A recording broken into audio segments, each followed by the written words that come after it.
Derecho a saber, el Instituto Nacional de Transparencia, Acceso a la Información y Protección de Datos Personales les da la más cordial de las bienvenidas a los trabajos de la Semana Nacional de Transparencia 2016, en los que autoridades, expertos, funcionarios, académicos y representantes de organizaciones de la sociedad civil analizarán y debatirán los alcances de la información pública para combatir la desigualdad económica y social en nuestro país. En el uso de la voz, el coordinador de esta Semana Nacional de Transparencia, el comisionado Joel Salas Suárez, quien también moderará este primer panel titulado Información para combatir la pobreza. Muy buenos días a todas y todos ustedes. Es un honor para el Pleno del INAI poderlo recibir el día de hoy con una temática que es fundamental ante la coyuntura y el momento que está viviendo el país. Lamentablemente tuvimos una mala noticia el día de hoy. Pepe Buendía, quien iba a fungir como moderador, tuvo una pérdida sensible y es en ese sentido que nos permitiremos conducir la sesión de este primer panel, que como ustedes saben, posterior a este panel tendremos formalmente la inauguración de este evento, en donde estamos muy honrados en el Instituto de que por primera vez en la historia de los órganos autónomos en México podamos contar con la presencia en nuestras instalaciones de la representación de los tres poderes de la Unión. Es en ese sentido que tenemos que vigilar muy bien los tiempos, porque a las 11:20 tendremos que concluir el panel, y antes de iniciarlo quisiera comentar con ustedes cuál va a ser la temática, o más bien la metodología que vamos a seguir. Hay 3 preguntas que estructurarán el panel, ante las cuales cada uno de los panelistas tendrán 4 minutos. Como bien lo comentábamos hace un instante, intentaré jugar lo mejor posible con las 2 cachuchas, la de moderador y de alguna pequeña, breve intervención en algunas de las preguntas. Y bueno, pues creo que el panel habla por sí mismo. Estamos muy honrados en el Instituto de poder contar con la presencia del subsecretario de Desarrollo Social, Eviel Pérez Magaña. También nos acompaña por parte del Banco Mundial Arturo Herrera, gerente de la Práctica Global de Gobernabilidad para América Latina, uno de nuestros grandes integrantes del Sistema Nacional de Transparencia, el doctor Julio Alfonso Santella, quien es el presidente de la Junta de Gobierno del INEGI, y un amigo de este instituto que es Mario Luis Fuente, quien se desempeña como miembro de la Junta de Gobierno y profesor investigador de la Universidad Nacional Autónoma de México, y también otro gran amigo del instituto, quien ha participado en distintos trabajos, concretamente en la construcción del plan de acción que como país vamos a presentar pronto en la Alianza para el Gobierno Abierto, Gonzalo Hernández Licona, quien, como todos ustedes saben, se desempeña como secretario ejecutivo del Consejo Nacional de Evaluación de Política de Desarrollo Social. Quisiera iniciar con una breve reflexión, y es la siguiente. Hoy, cuando el 48% de los mexicanos están desencantados con nuestra democracia, de acuerdo a lo que nos presenta el último Latinobarómetro, nuestro objetivo desde el INAI es devolverle a la democracia uno de sus ideales, es decir, la igualdad. Pero en el INAI queremos devolverle este ideal acompañado de acciones que garanticen su cumplimiento. Es por esta razón que los diálogos, debates y consensos que habrá en las conferencias, paneles y talleres en esta Semana Nacional de Transparencia deberán permitirnos identificar las necesidades de información pública para implementar acciones concretas y así construir juntos, autoridades, sociedad civil, un México sin desigualdad. La pregunta inicial, que es ¿qué información pública hay disponible para medir la pobreza en México y cuál hace falta?, equivale a contar con un diagnóstico actual y confiable sobre la pobreza en nuestro país. Este diagnóstico, creemos, debe ser certero, concreto y consensuado, y creemos que las voces que están representadas en este panel son los grandes agentes que nos permitirán tener un claro diagnóstico sobre qué tenemos y qué hace falta. Es en este contexto que iniciaré cediendo el uso de la voz para una intervención hasta por 5 minutos y agradeciendo de nueva cuenta a todos su presencia el día de hoy en este panel, a Mario Luis Fuentes. Muchísimas gracias. Trataré de ser lo más concreto para poder cumplir los tiempos. La pregunta, déjenme abrirla en 2 vertientes. La información que hoy tenemos proviene de un andamiaje institucional que sin duda tenemos que reconocer. En el centro está el INEGI como responsable de la construcción del sistema de encuestas nacionales, pero también responsable de construir el Catálogo Nacional de Indicadores, un instrumento que no se ha utilizado con la intensidad y posibilidad que tiene a fin de poder generar mejores procesos de planeación y diseño de políticas públicas. Primer señalamiento, tenemos que poner una atención especial en el Catálogo Nacional de Indicadores, que ha llevado a que la política pública esté centrada en responder a estos indicadores. indicadores que muchas veces, como más adelante diré, no responden a la visión del artículo 1 constitucional. Obviamente, esta estructura de esta andamiaje institucional se complementa con el Coneval, que no solo lleva la medición de la pobreza, es responsable de la evaluación de programas federales y recientemente integró catálogos nacionales, estatales y municipales respecto a los programas de desarrollo de los 3 niveles de gobierno. Pero más aún, Coneval recientemente elaboró un documento de recomendaciones relativas al diseño del presupuesto de egreso de la Federación, el cual ha sido entregado al Congreso y el cual esperamos, los académicos, que sea utilizado para la reflexión sobre las próximas asignaciones y recortes que harán. En el centro también está el INAI, con su capacidad ahora de ser un instrumento democrático para exigir transparencia y en ese sentido permite ir construyendo ciudadanía. Junto a ello están otras 2 estructuras institucionales de la información que es importante tener en una visión comprensiva.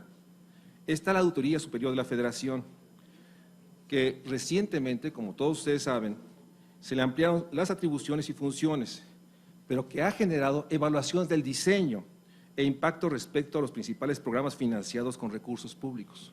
Otra vertiente de información que tenemos que tener en mente cuando hablamos información para, en este caso, la segunda afirmación, para cumplir el artículo 1 constitucional, la garantía de todos los derechos humanos.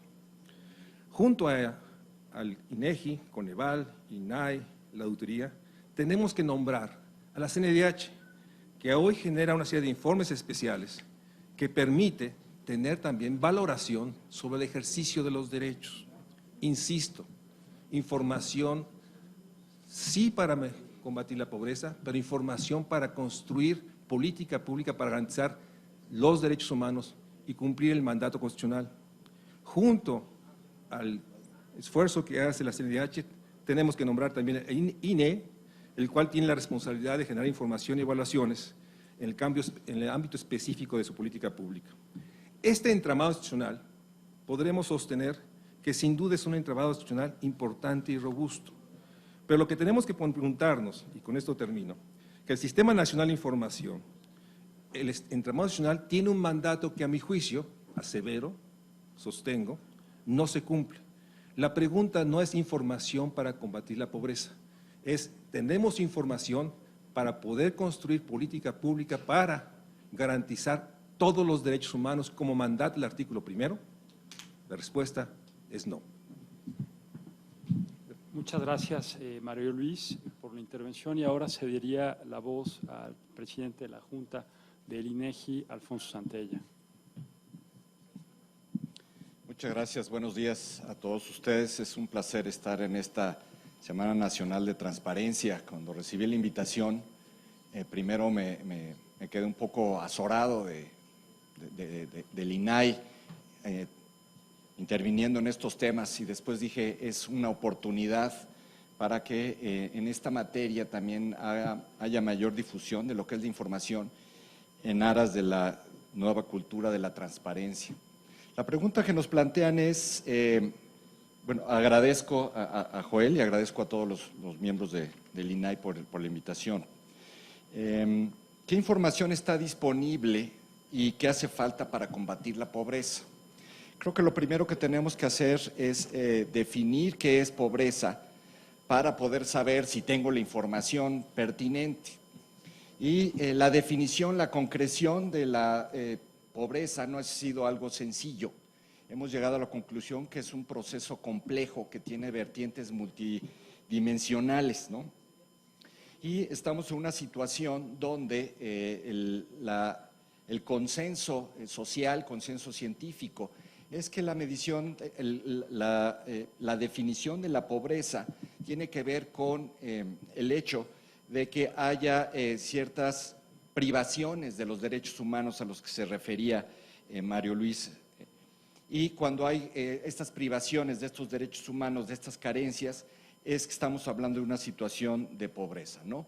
Cuando hablamos de estas privaciones, pues son genéricas, tiene que ver con acceso a una vida larga y saludable, a una calidad de la educación, a una vivienda digna, etcétera, ¿no? Entonces, esta visión compleja de lo que es la pobreza nos ha llevado a incrementar también desde el punto de vista estadístico el abanico de indicadores con los cuales tenemos que medir la pobreza. Mientras que hace 30 años estamos restringidos a una medición a partir de lo que es el ingreso que disponen las familias y se medía con la Encuesta Nacional de Ingreso-Gasto de los Hogares. Desde el año 2008 comenzamos a levantar un nuevo instrumento en colaboración con Coneval, que es el módulo de condiciones socioeconómicas, que precisamente procura esta medición multidisciplinaria de la pobreza, ¿no? Ahora, si bien estas encuestas están hechas con el mayor rigor técnico posible, pues también tienen ciertas carencias y son susceptibles de ciertas mejoras, ¿no? Con el paso de los años hemos descubierto que hay alguna serie de fenómenos que es necesario ir adecuando, ¿no? Uno de los problemas más claros que se han identificado en estas encuestas de ingreso en los hogares son los fenómenos de subreporte y de truncamiento. El subreporte significa que cuando nosotros vamos a entrevistar a los hogares sobre el ingreso, típicamente en todos los niveles de ingreso nos informan un nivel de ingreso por debajo del que verdaderamente está ocurriendo.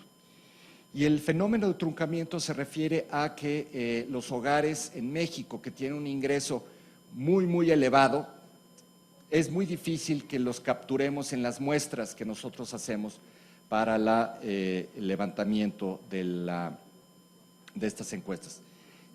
Lo que esto significa, la consecuencia del subreporte y del truncamiento, es que utilizar literalmente la información que proviene de la encuesta de ingresos a los hogares típicamente va a tener una subestimación del ingreso y por lo tanto una sobreestimación de la pobreza, pero va a tener también una subestimación de la desigualdad del ingreso, ¿no?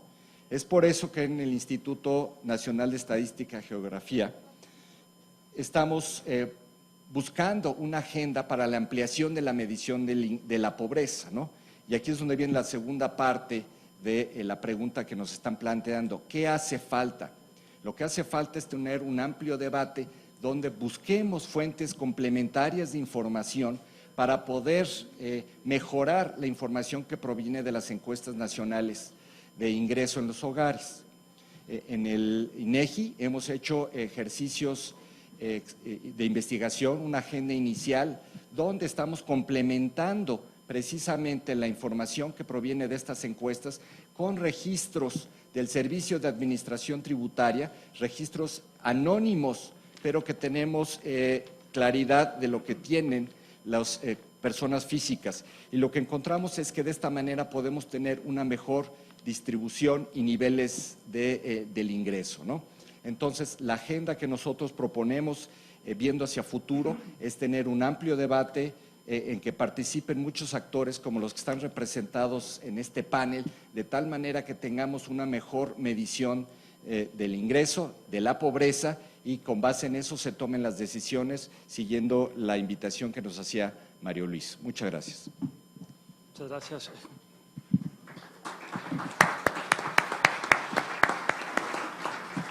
Muchas gracias, Julio, por la intervención. Mario Luis nos decía información para poder garantizar otros derechos que están consagrados en la Constitución y bajo la óptica del primero constitucional. Y Julio nos decía, bueno, es fundamental poder tener información adicional de todo ese aparato que produce sistemáticamente el INEGI. Nosotros quisimos también poder tener una voz internacional para que nos pudiese comentar cómo estaban viendo desde la esfera internacional la información que estaba produciendo México y detectar posibles áreas de oportunidad. Es en ese sentido que ahora le cedo la palabra a Arturo Herrera del Banco Mundial, que estoy seguro aportará elementos a este debate que estamos teniendo el día de hoy. Muchísimas gracias, Joel, muchas gracias por la invitación. Al igual que Julio, para mí fue en un principio sorpresivo que el INAI fuera anfitrión de un foro como este. Y cuando nos pusimos a pensar allá en Washington la razón de esto, nos dimos cuenta que era muy importante, porque hay una serie de preguntas en este panel asociados a cómo medimos la pobreza y qué información se necesita, cómo la combatimos y cuál es la liga entre los programas de combate a la pobreza y la desigualdad. Pero me parece que hay una cuarta pregunta subyacente en la propia organización del foro, que es cuál es el rol de los ciudadanos, cómo están informados de estos temas y por qué es importante que esta información sea pública. Lo primero que yo diría es que México tiene una posición privilegiada en materia de datos para medir pobreza y para evaluación, ¿no? Y solamente para dar de manera muy rápida alguna información. Hay 77 países en el mundo en los que no existe una medición adecuada de pobreza, 29 de los cuales no existe medición en total, 28 para los cuales solo existe en un punto y 20 para los cuales solamente existe de manera infrecuente. Entonces, lo primero que tendríamos que señalar es buena la información que hay en México y en el contexto internacional es importante. El segundo punto es el que señalaba Julio Santaella. A partir del 2008 la encuesta ha sufrido una serie de cambios. Uno, el que señalaba que puede medir la pobreza multidimensional, pero otro que es muy, muy importante, y es que a partir de ese mismo año la encuesta es representativa a nivel estatal. Es decir, se puede hacer un análisis no nada más de la pobreza, de la desigualdad a nivel del país, sino también de los estados. Y esto es central porque una gran parte de las políticas que van a afectar la pobreza son estatales. Si uno ve cuáles son las dimensiones que determinan la pobreza, están el ingreso per cápita, el rezago educativo promedio, salud, seguridad social, etcétera. Cuando menos la mitad de estos temas son temas de competencia local y por lo tanto es importante que las encuestas sean representativas a nivel local, pero también que se vayan generando, más allá de la información que están produciendo el INEGI y el Coneval, datos administrativos a nivel local que tengan estándares adecuados para poder hacer una evaluación adecuada de la pobreza. Finalmente, hay un tema muy importante que yo quisiera señalarme. Julio ya hizo referencia al truncamiento que existe en la parte alta de la distribución del ingreso. Esto es crucial para los temas de un cálculo adecuado de la regresividad o no de la distribución del ingreso. Julio señaló también cuáles son los mecanismos en los cuales se está empezando a hacer en México, y entiendo que John Scott hizo algún pequeño estudio tratando de imputar datos tributarios, pero la parte más importante es cómo se agregan los datos administrativos tributarios para hacer una medición adecuada del ingreso. Esto después va a ser algo que también se estará utilizando con otro tipo de informaciones, en la medida en que las políticas se vayan sofisticando, como registros públicos de la propiedad, etcétera, ¿no? Entonces, el primer tema que yo señalaría, en términos de las cifras crudas que provienen tanto del INEGI como de Coneval, las estadísticas son de una altísima calidad, con estándares internacionales y bien colocadas de acuerdo a las prácticas globales. Pero la siguiente tarea es muy, muy clara y entiendo que Julio haya sido cuidadoso cuando señala que debe haber un debate sobre cómo se incorporan los datos administrativos tributarios. Lo cierto es que para calcular los ingresos en el último percentil y en los últimos fractiles es algo que es verdaderamente necesario. Muchas gracias. Muchas gracias, Arturo. Creo que la transición es natural en función de una variable que tú pones. ¿Qué tanta información debe generar los distintos niveles de gobierno en un país? En el caso de México somos una federación y hay 3 niveles de gobierno. Quizás se puede desprender de que para el Ejecutivo, para el caso del Ejecutivo Federal, hay información, no voy a ponerle adjetivos si suficiente o no, pero ¿qué es lo que sucede a nivel municipal y qué es lo que sucede a nivel estatal? Hay duplicidad de programas, estos programas están bien conducidos y yo creo que en ese sentido quizás Gonzalo nos puede dar más insumos para el debate a partir del trabajo que desde hace ya algunos años ha venido desarrollando de manera ejemplar el Coneval. Gonzalo, tienes la palabra. Mil gracias al INAI, a los amigos que están aquí en la mesa. Joel, es un gusto estar aquí. Esta primera pregunta, acuérdate que es si hay información necesaria o no para el tema de pobreza. Y yo totalmente comparto con Arturo su apreciación y es en México, a diferencia de otros países, a diferencia de países hermanos, incluso a diferencia de países desarrollados, México tiene una historia de generación de información realmente buena.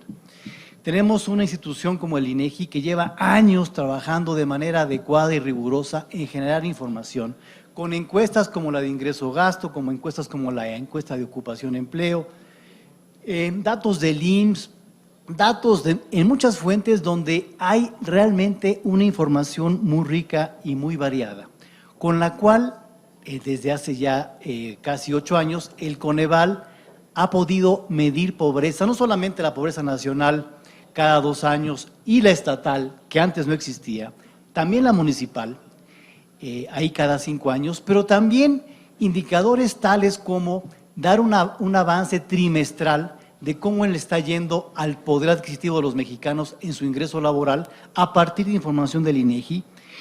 Hay, a partir de estas encuestas y de esos trabajos que hacemos en el Coneval, hay un inventario de programas, hay evaluaciones sistemáticas, es decir, realmente, y no es por presumir, pero México en su conjunto ha tenido y tiene información muy valiosa, muy importante, es decir, no hay pretextos para que la pobreza no baje. Tenemos una cosa adicional y es una cosa novedosa en la historia del país, que en medio de estos datos hay transparencia y hay credibilidad.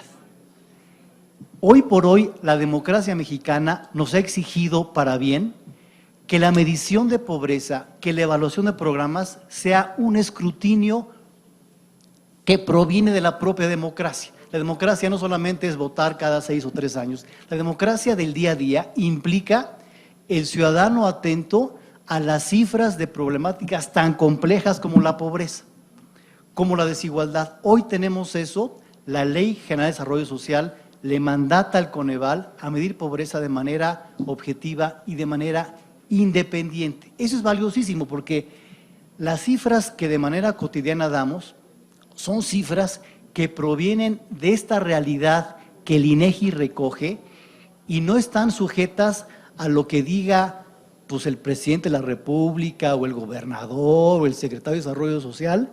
El Coneval mide la pobreza y da las cifras como son, ni más ni menos. Y eso es muy valioso, porque el elemento, o sea, puede haber un chorro de cifras, pero cuando hay elementos de transparencia y de credibilidad, esas cifras son mucho más relevantes. ¿Con qué fin? El fin, al fin de cuentas, queremos medición de pobreza tal y como está, para mejorar. De nada nos serviría ir al doctor y ver cómo estamos y decir, oye doctor, ojalá salga bien, no se agacho, ¿no? Es, dígame cómo estoy, porque la mejor forma de mejorar es ver cómo estamos. Entonces, hay un conjunto de elementos que están ahí y déjame incluir en esa información que se genera en la propia Sedesol, como las quiz o la propia cartilla social, subsecretario, que es información bien valiosa para tomar decisiones. ¿Qué retos tenemos todavía en esta primera pregunta de si hay información necesaria desde nuestro punto de vista? Uno, ya se dijo, me parece que una discusión amplia en los siguientes años sobre la mejor manera de generar la medición de ingreso es una decisión, va a ser bien interesante. Cómo utilizar registros administrativos, cómo utilizar los datos de impuestos, cómo generar un indicador único poblacional. Ahí sí estamos atrasados en México. En Colombia, en Chile, en la India, tienen un indicador de todas las personas que les permite tener un padrón único. En México no tenemos padrón único, no tenemos indicador único, no tenemos padrones certificados. Cuando tengamos eso, será un paso adicional para tener una mejor política pública con base en registros que vayan más allá de encuestas y censos. Muchas gracias.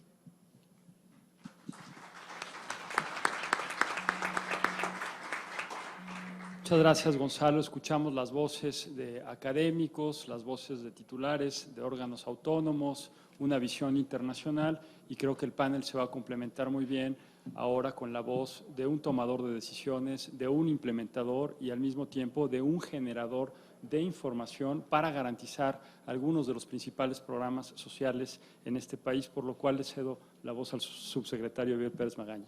Muchísimas gracias. Joel Salas Suárez, comisionado del INAI, felicidades por esta iniciativa tan importante para todos y cada uno de los mexicanos. Para mí es un honor, sin duda, venir hoy en representación del licenciado Luis Miranda, representación de la familia Cedesol, a este panel tan importante que sin duda yo creo que está generando un precedente en la historia de nuestro país. Y qué gusto estar con académicos de la altura de todos y cada uno de ustedes. Sin duda es importante reconocer que hoy el país está en una nueva condición en cuanto a acceso a la información, ya que cuenta con la reciente promulgación de la Ley General de Transparencia y Acceso a la Información Pública, que amplía y fortalece los mecanismos de acceso a la información de carácter nacional y permite que no solo el gobierno federal, sino el Estado mexicano adopte el modelo de un gobierno abierto. Asimismo, dicha ley fortalece los medios de defensa de los ciudadanos que solicitan información y es rigurosa con las instituciones y servidores públicos que incumplan sus obligaciones en la materia. En un instituto nacional que genera información oficial y que está a la disposición de la ciudadanía, como lo es el INEGI. Un Consejo Nacional que mide la situación de pobreza de los mexicanos con transparencia e información oficial y que realiza la evaluación de las políticas públicas y de los programas, como lo es hoy el Coneval. Estos tres entes autónomos dan elementos suficientes para que la Cedesol pueda atender de forma incluyente a las personas con alguna condición de pobreza.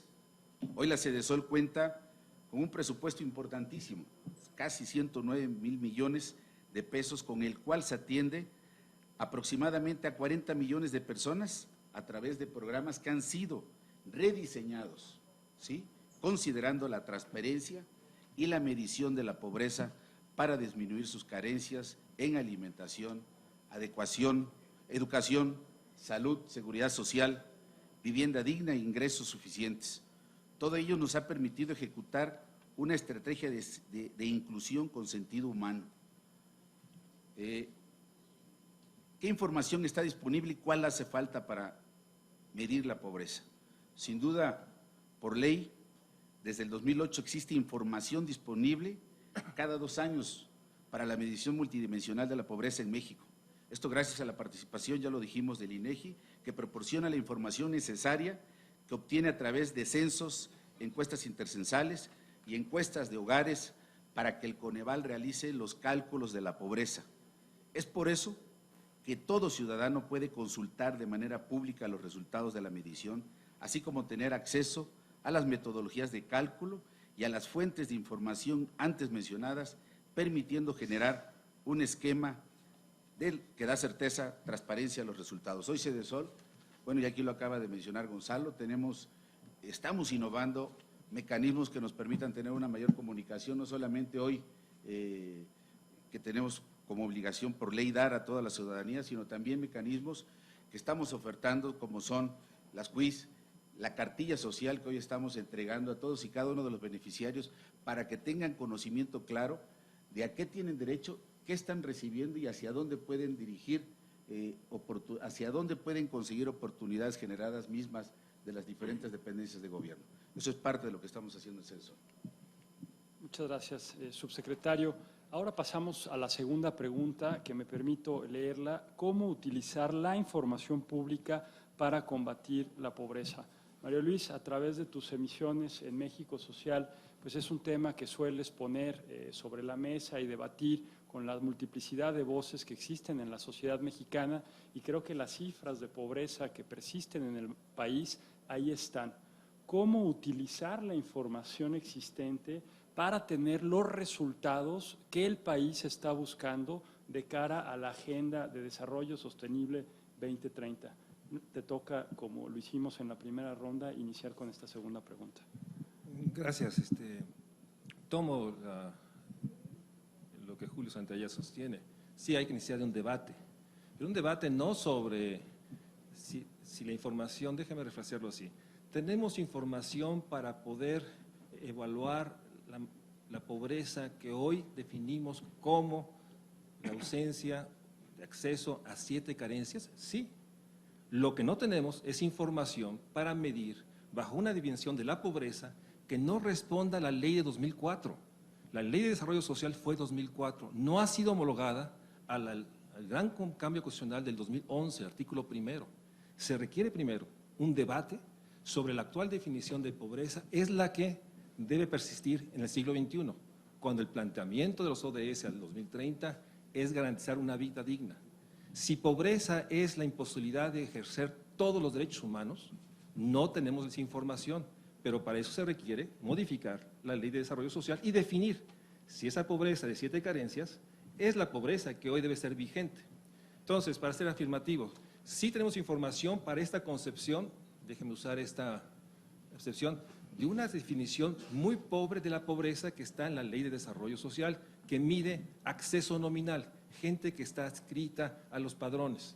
No tenemos información para una visión de pobreza que requiere que cada una de las carencias se establezca en acceso efectivo, información de calidad, información de disponibilidad y información sobre la oportunidad. Si queremos esa división de pobreza, tenemos que revisar los indicadores. A mi juicio, indicadores que están puestos a la baja. Hay que modificar los umbrales de las carencias y para eso necesitamos mucha información que no tenemos. Nuevamente tiene que ver con esta perspectiva. Información para seguir midiendo de la manera la pobreza que está definida en 2004, tenemos. Información para medirla en una concepción que sea constitucionalmente compatible al artículo 1, no tenemos. No tenemos información para medir la desigualdad y la concentración de riqueza. Sin duda, en eso estamos de acuerdo de que hay necesario un debate para poder establecer esa dimensión. Pero tampoco tenemos información para poder realmente establecer que la pobreza, si es definida como imposibilidad de ejercer todos los derechos, nos falta mucha información para ese sentido. Un apunte, porque no lo puedo dejar pasar. Yo sostengo que el gobierno federal, el gobierno mexicano, gasta muy poco para enfrentar la cuestión social. No es comparable ni con el gasto en Latinoamérica y eso. De ahí que, subrayo, no comparto la afirmación que Cedesol tiene la información, el recurso para enfrentar la pobreza. Las cifras de pobreza, el monto absoluto de 53 millones de gentes en pobreza en 2014, es similar a 1991. De ahí que lo que existimos muchos de nosotros es que necesitamos hacer una revisión del concepto de pobreza, pero también sostener que el gasto social en conjunto es insuficiente y será más insuficiente con el recorte presupuestal. Muchas gracias, Mario Luis. Así directamente le cedo la voz a Julio. El comentario de Mario Luis es novedoso, es provocativo. Básicamente nos está llamando a redefinir el concepto de pobreza, ¿no? En tanto tengamos una definición de lo que es pobreza, y eso fue como comencé mi comentario anterior, no podemos dedicarnos a medirla, ¿no? Entonces, ahorita estamos generando indicadores en función de las necesidades actuales, ¿no? Y la idea es que la información que se produce sirva para tomar las decisiones en materia de combate y reducción de la pobreza. Sin embargo, déjenme decirles que se necesita algo más que el indicador o la medición de la pobreza. Aquí tenemos el indicador, pero necesitamos tener un entendimiento del proceso con el cual se va a generar esta pobreza. Retomo un tema, la pobreza proviene de un proceso complejo, social, multidimensional. No nos podemos quedar solamente a nivel de los indicadores, tenemos que tener un entendimiento de todos los causantes que finalmente van a llevar a la pobreza. Déjenme dar un ejemplo. Un paciente tiene temperatura, tiene fiebre, y lo que le puedo yo dar es simplemente una aspirina, y el indicador fiebre pues lo puedo mitigar con esa aspirina de tal manera que momentáneamente va a reducir la temperatura. Sin embargo, si no tengo yo un entendimiento de las causas por las cuales este paciente tiene fiebre, pues no estoy haciendo verdaderamente un combate permanente. Lo mismo sucede con la pobreza. Tenemos una serie de indicadores que en un ejercicio de transparencia, de poder hacer una replicación de los ejercicios, sabemos con precisión cuáles son las distintas mediciones con las cuales se construye los índices de pobreza. Déjenme dar un ejemplo. Piso firme. Piso firme en una vivienda es una de las características que indica cuál debe ser uno de los atributos deseables que tengan las viviendas en México. Bueno, resulta muy fácil bajar la temperatura de la pobreza simplemente construyendo pisos firmes. ¿Estamos verdaderamente haciendo un ataque a la pobreza o nada más estoy bajando la temperatura? Entonces, la pregunta es, tenemos que ir un poco más allá de la información y tenemos que movernos en una dimensión más profunda de los causales de la pobreza y, si es necesario, comenzar a construir la información que se requiera para que podamos tener esas políticas bien dirigidas y no nada más dirigidas solamente hacia mitigar los indicadores. Muchas gracias. Muchas gracias, Julio. Arturo, hace un año prácticamente vino Tomás Piketty a presentar su libro El Capital en el siglo XXI y señalaba que para el caso de América Latina no pudo incluir a países como México o Brasil porque toda la base de datos en torno a la recaudación fiscal no estaba disponible. En ese sentido, en el país tenemos décadas implementando políticas públicas para combatir y para mitigar la pobreza. Desde la esfera internacional, desde el Banco Mundial, más allá de la información que falte, ¿cómo se puede utilizar estratégicamente la información existente y quizás la faltante para poder tener los resultados que la población mexicana está esperando, tomando en cuenta lo que decíamos inicialmente?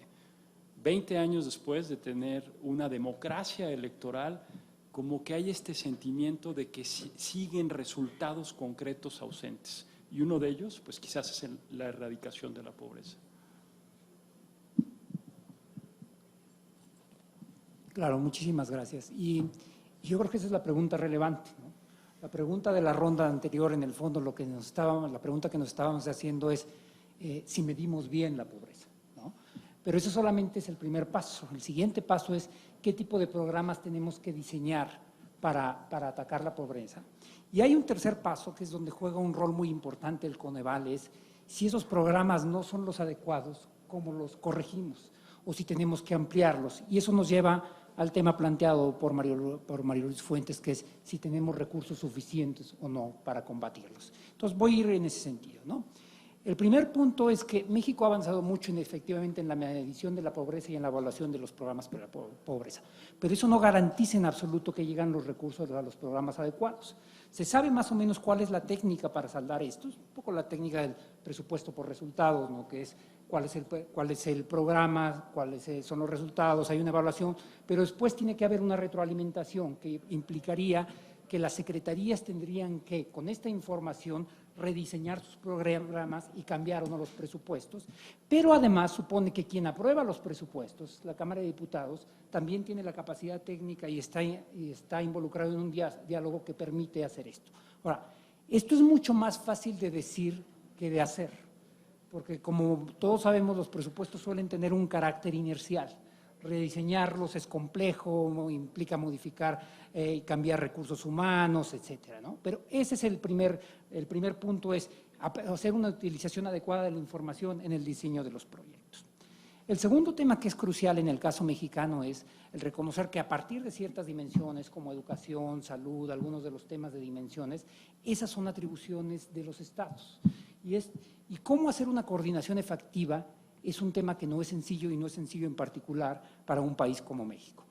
Nosotros solemos ver al mundo a partir de los ojos de México, pero no nos damos cuenta que incluso en América Latina el régimen federal mexicano es un régimen de excepción. Hay tres países con un régimen federal, Argentina, Brasil y México, pero el resto de los 27 países de América Latina tienen regímenes unitarios, lo cual quiere decir que la coordinación de las políticas entre los niveles departamentales, municipales es muy sencilla. Y ese es un gran reto.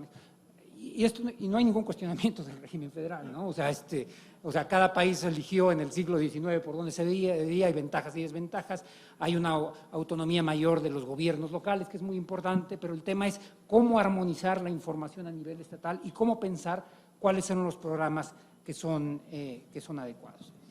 Y finalmente viene la pregunta de si, más allá de si podemos redirigir o no los recursos que ya existen a los programas adecuados, si hay los recursos adecuados, que en el fondo es la pregunta que planteó Mario Luis Fuentes.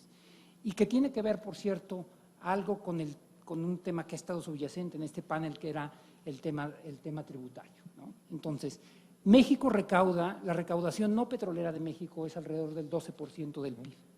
Esto es una recaudación relativamente baja para cualquier tipo de estándar internacional.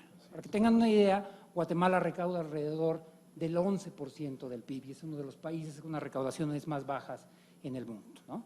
Entonces, el plantearnos si queremos acabar con la pobreza pasa en México también por la discusión de si estamos dispuestos a ponerle los recursos necesarios. Y eso tiene que ver con el pacto social, con el contrato social al que los mexicanos estén dispuestos a firmar. Y parte de un aumento de los programas de pobreza o de las acciones por pobreza pasará necesariamente por el reconocer que se necesitan más recursos y que esto implica que todos los mexicanos paguemos un poco más de impuestos. Así es. Muchas gracias, Arturo. Gonzalo, al parecer hay como un consenso en el sentido de que existe cierta heterogeneidad en la política social en el país y es fundamental una mejor coordinación intergubernamental e interinstitucional. ¿Qué esfuerzos podríamos o deberíamos hacer para focalizar mejor esos recursos que de entrada sabemos son escasos y, como bien decía Mario Luis Fuentes, en la propuesta de presupuesto para el próximo ejercicio fiscal hay recortes importantes, al menos al sector salud y al sector educación? Pues déjame empezar con esta reflexión que implica lo siguiente. Dijimos en la pregunta previa parecería que hay consenso que tal y como se mide la pobreza en la ley, Mario Luis, hay información suficiente y mucha, y de hecho hay demasiada información. El gran reto es cómo usarla. Esta siguiente pregunta es cómo usarla. Déjame empezar por lo que me parece que es muy positivo y acabar con los retos para que luego me ligue con la tercera pregunta, que es un poquito más lo que decía Mario Luis. En esa segunda, tú puedes tener mucha información que generas y que se guarde en un cajoncito para siempre. O puedes hacer que esa información se utilice. Lo que está pasando en México en materia de uso de la información de pobreza multidimensional y de evaluación, desde mi punto de vista, déjame empezar con la parte optimista, se está usando y mucho. Dos ejemplos. Hoy por hoy, si tú vas en este momento a casi cualquier estado y tú vas a casi cualquier junta de la Sedesol o de salud o de educación, buena parte de la labor es tratar de hacer en el día a día acciones y dirigir presupuestos para tratar de abatir las carencias sociales que están en la medición multidimensional de la pobreza. Déjame empezar optimista porque eso es lo que sucede en cada día si tú vas a casi cualquier junta del gobierno federal. Déjame una crítica posible, es, oye, pues nada más hacen eso. Bueno, esa va a ser la segunda parte, pero yo prefiero 1000 veces que los gobiernos estatales y federales se aboquen a abatir la pobreza tal y como está en la ley, a que, por ejemplo, compren Suburbans con el pretexto de que van a bajar la pobreza. Entonces vas con un presidente municipal y dices, oye, ¿esa Suburban nueva, maestro? No, es que como tengo que ir al campo a bajar la pobreza, a ver, pues no manches, ¿no? En cambio, si ese recurso es para pisos firmes y para mejor calidad de la vivienda y para electricidad de agua potable y para becas de los niños, me parece que es un uso mucho mejor. Entonces, hoy por hoy, mi impresión es que muy buena parte de la información a nivel federal y estatal en muchos estados, no importa el color político, se está utilizando esa información para abatir indicadores de pobreza. Segundo ejemplo, hace 3 años le estamos mandando a Hacienda un documento que se llama Consideraciones Presupuestarias de Desarrollo Social, en el cual ponemos sugerencias muy precisas de qué programas, a partir de las evaluaciones que hacemos, son y deben ser prioritarios para fortalecerlos presupuestariamente con el fin A, de bajar pobreza, y 2, de ampliar el acceso efectivo a los derechos sociales. Y me parece, también es una información con optimismo, que la Secretaría de Hacienda está cada vez utilizando más esa información que proviene de evaluaciones externas para diseñar el presupuesto. ¿Es perfecta? No es perfecta, porque un presupuesto, Arturo lo sabe, es posiblemente el ejercicio más político en cualquier lado del mundo. Por lo tanto, es un poquito ingenuo pensar que el presupuesto solamente va a ser hecho a partir de elementos técnicos. Hay elementos de grilla innegables. Aquí el reto es cómo incorporar a esas decisiones políticas presupuestarias cada vez más elementos técnicos, y está sucediendo. ¿Qué nos falta? Y será materia de la siguiente pregunta, déjame adelantar. Sería muy limitado que el gobierno solamente utilice recursos y acciones para abatir la pobreza tal y como está definida ahorita, porque los retos de desarrollo social son más grandes. Es decir, el desarrollo social es mucho más amplio que la medición de pobreza, aunque sea multidimensional. Por lo tanto, incorporar a estas tomas de decisiones elementos de calidad de los servicios, de calidad educativa, de calidad de la salud, va a ser bien importante, porque no solamente queremos abatir la pobreza, queremos un país mucho más justo y mucho más incluyente, y va a ser materia de la siguiente respuesta. Gracias. Muchas gracias, Gonzalo. Subsecretario. Muchísimas gracias. Pues sin duda, para nosotros en Cedesol ha sido fundamental que estos tres órganos, el INAI, Foneval, el INEGI, nos permitan tener una información para la toma de decisiones. Hoy, sin duda, el gran reto es cómo abatir la pobreza en corto plazo, quisiéramos todos, y bueno, cómo generar programas sociales que verdaderamente puedan atenuar esa circunstancia y generar las condiciones que bien menciona Gonzalo, que nos permitan poder dar oportunidades y las herramientas necesarias a la población en general en este proyecto de inclusión que estamos llevando en Cedesol, donde hoy de la mano de la Secretaría de Educación, de los órganos que tienen que ver con vivienda como SEDATU, del tema de desarrollo en seguridad social, y todas estas oportunidades que estamos buscando generar a la población que se encuentra con mayor necesidad en el país, hoy en pobreza.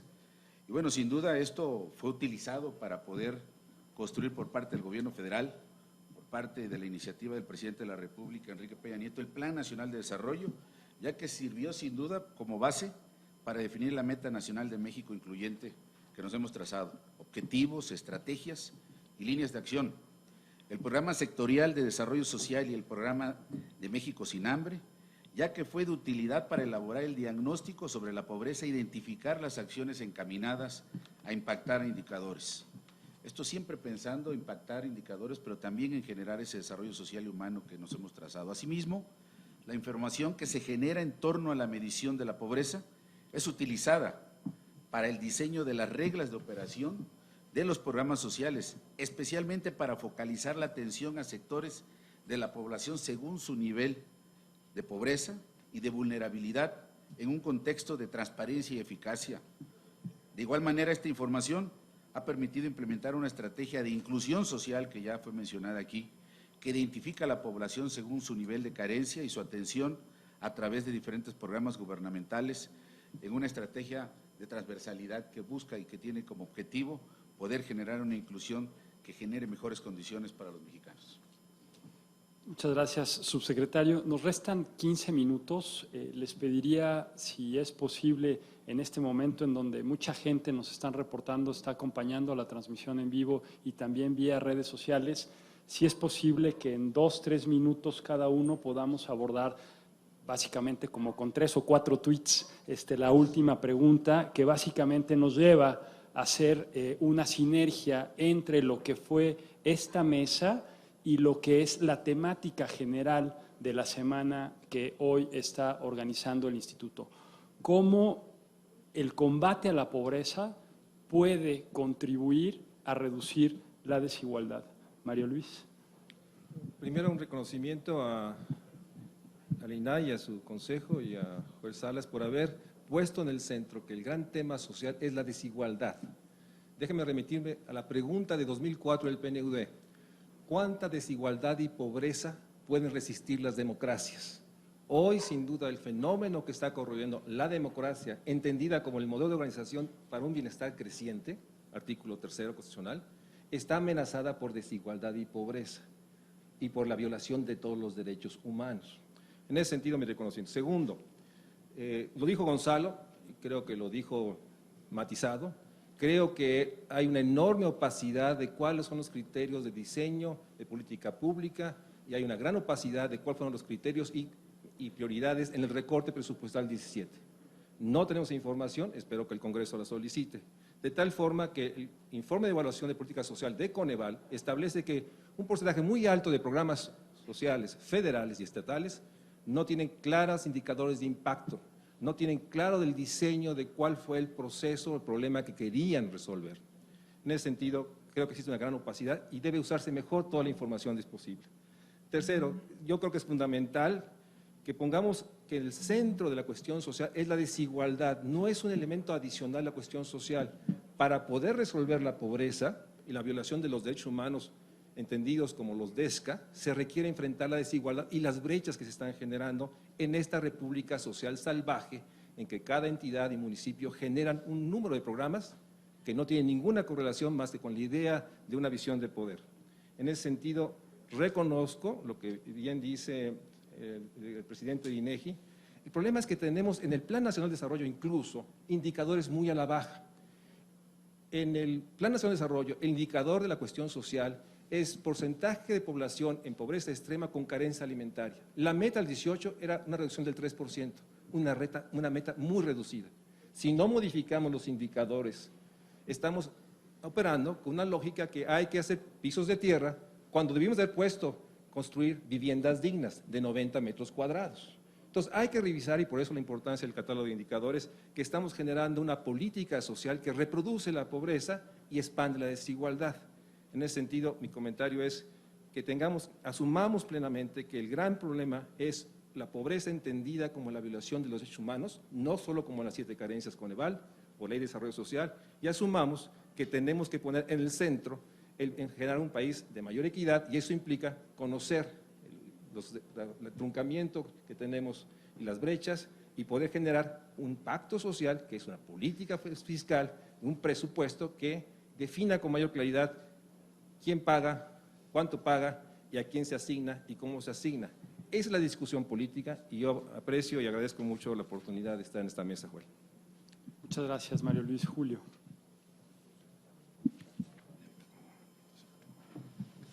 Bueno, el tema de la desigualdad está estrechamente vinculado con el tema de la pobreza. Son hermanas incómodas una de la otra, ¿no? Y yo creo que la solución de cómo abordar estos temas tiene que atacar de manera integral con la generación de un círculo virtuoso entre pobreza, desigualdad y crecimiento económico, como motor que está detrás de todo esto, ¿no? No nos podemos de alguna manera limitar a solamente ver una de estas 3 aristas. Tenemos que atacar, superar simultáneamente la pobreza, la desigualdad y el crecimiento económico, ¿no? Reducción de la pobreza, superación de la pobreza tiene que ver, como lo sugería Mario Luis, un tema de movilidad social, ¿no? Al final de cuentas, lo que queremos es que la gente que tiene algún tipo de carencia eventualmente consiga los elementos para que por su propio medio pueda superar y hacerse los recursos para poder satisfacer todos esos derechos humanos y todos esos niveles económicos y aspiración que puede llegar a tener, ¿no? Para eso necesitamos tener esquemas que faciliten esta movilidad social en un contexto de crecimiento económico. La desigualdad aquí juega un papel muy importante porque sabemos que la desigualdad puede actuar como un detrimento, como un impedimento al crecimiento económico y por lo tanto también de esta manera reducir el combate a la pobreza, ¿no? Pero atacar la desigualdad simplemente con política distributiva es insuficiente y es un poco miope, ¿no? Un dato, viniendo del INEGI no me puedo ir sin un dato. El ingreso del 10% de las familias más ricas, si lo distribuimos, es suficiente para que todas las personas que están por debajo de la línea de pobreza extrema que define Coneval puedan superarlo, ¿no? Entonces, podríamos hacer una transferencia fiscal de esa manera y podríamos reducir la desigualdad y la pobreza simultáneamente. Pero esto no nos lleva a un círculo virtuoso donde pudiéramos ir generando paulatinamente una sociedad más justa, una sociedad más próspera. Entonces, la idea, regreso, círculo virtuoso de reducción de pobreza, reducción de desigualdad y fomento del crecimiento económico. Gracias. Muchas gracias, Julio Arturo. Muchas gracias, y yo coincido que la pregunta en torno a la desigualdad es una de las preguntas centrales. Déjenme darle una cifra. El Banco Mundial está dividido en subregiones y hay otra región que se llama Europa y Asia Central, que está desde Tayikistán hasta la totalidad de Europa. El país más desigual de esa región, de Europa y Asia Central, es Turquía. Turquía, el país más desigual de esa región, es menos desigual que el menos desigual de los países de América Latina, que es Uruguay, ¿no? Entonces, lo primero que tenemos que reconocer es que la desigualdad es importante, pero la región más desigual del mundo es América Latina y México no es una excepción, ¿no? Entonces, este es un tema central.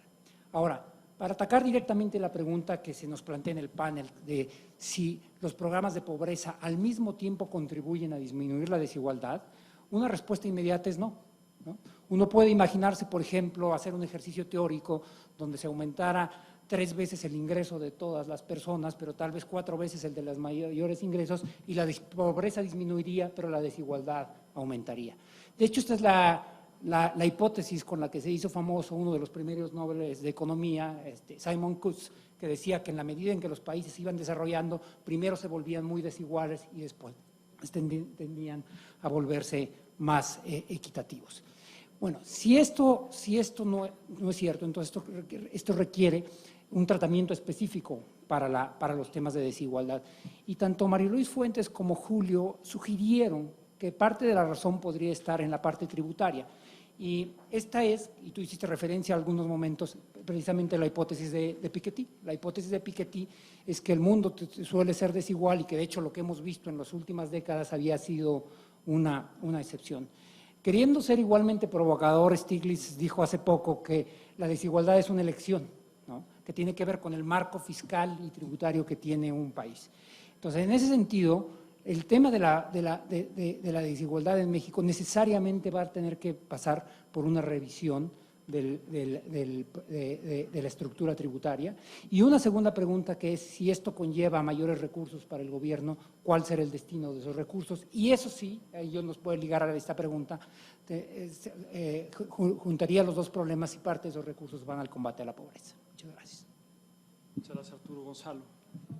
Esto hubiera sido mi respuesta más larga, pero ya me cortaron la inspiración. Un ejemplo, decíamos hace rato, qué bien y qué bien sería que todas las niñas indígenas en Chiapas, por ejemplo, pudieran tener los elementos mínimos que destaca la Ley de Desarrollo Social. Imagínate una niña indígena en San Juan Cancuc que tiene su piso firme, su vivienda de mejor calidad, que tiene una beca con la cual puede acabar secundaria o preparatoria. Ciertamente esa niña estaría mejor que sin intervención del Estado. El problema en el siguiente paso, cuando queremos un México más justo y que cree más valor, es dime tú si esa niña que terminó su secundaria, pero posiblemente en una escuela de mala calidad en Chiapas, cuando compita con el hijo de alguno de nosotros que estamos aquí, que van a escuelas de calidad en el DF, y cuando hagamos que esas dos personas compitan en un mercado competitivo. No es una novedad decir quién va a ganar en ese mercado.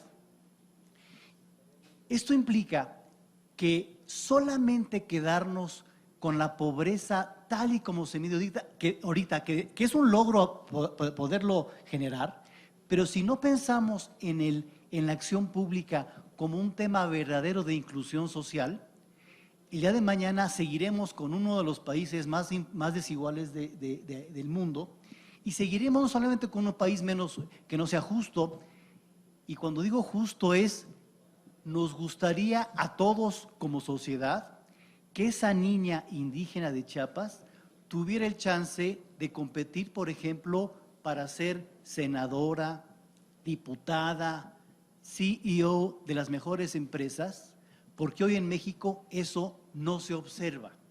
Lo que observamos es que es un grupo en general limitado los que acceden a los mejores puestos económicos, políticos y sociales. Un país más justo implicaría una mayor inclusión sin importar si es indígena, sin importar si es mujer, sin importar si es del norte o del sur, si es homosexual o no. Esa inclusión implica un país parejo para todos. No solamente parejo. Me dijeron a mí desde mi primera clase en el ITAM en Economía 1 que los mercados son más eficientes y generan más valor cuando hay más participantes relevantes. Y relevante quiere decir población que tiene igualdad de oportunidades para acceder a estos puestos. Si no vemos la pobreza en esa lógica, tendremos un país que sigue siendo injusto y con bajo valor agregado. Muchas gracias, Gonzalo. Subsecretario, con usted concluimos. Gracias, Joel. La verdad que rapidísimo, como nos los pediste, yo quisiera decir públicamente que me voy a llevar a Mario y Arturo para sus presentaciones en el tema de presupuesto para Sedesol. Creo que sería muy interesante que lo escucharan los señores legisladores. Sin duda la pregunta es, ¿cómo el combate a la pobreza contribuye a reducir la desigualdad? Bueno, lamentablemente hoy todavía tenemos un país muy desigual y la pobreza es uno de los elementos que más lastima a los mexicanos. Hoy el reto de la desigualdad implica para México que básicamente superemos 7 umbrales que hoy están señalados por las instituciones aquí presentes, es decir, que todos los mexicanos tengan suficiente ingreso y acceso a la educación, alimentación, salud, seguridad social, a vivienda y a servicios en la vivienda de calidad. Los datos a la vista todos reflejan que el 2008 al 2014 se redujo en 55% la población que tenía estas 6 carencias, pero en México sigue habiendo 500,000 de personas que no tienen acceso a ninguno de estos elementos. El combate a la pobreza también se ve reflejado en la reducción de las desigualdades que se observan a nivel de entidades federativas. Por ejemplo, Chiapas, Guerrero y Oaxaca disminuyeron sus carencias de 2008 a 2014, pero continúan en rezago respecto al resto de las entidades del país. Sin embargo, es importante destacar que hay 4 entidades que tienen en promedio menos de una carencia y 19 tienen promedio menos de 1,5 carencia. Es decir, los estados del país tienden a moverse en la dirección correcta, producto de la lectura de estos indicadores. Sin duda falta mucho por hacer, como todo lo hemos hoy dicho aquí en este panel. Bueno, en este proyecto de inclusión estamos trabajando en Sedesol, en una estrategia también que tiene de la mano la transversalidad, poder atender mejor, solo por poner un ejemplo, a la mujer que hoy tiene el beneficio de Prospera. Estamos trabajando para poderle dar y garantizar el acceso a la educación, a la seguridad social, a la salud y a la serie de oportunidades que desde Sedesol podemos dar desde opciones productivas que no solamente le ayuden a combatir su pobreza en el hogar, sino generar una posibilidad económica que mejore las condiciones de su familia.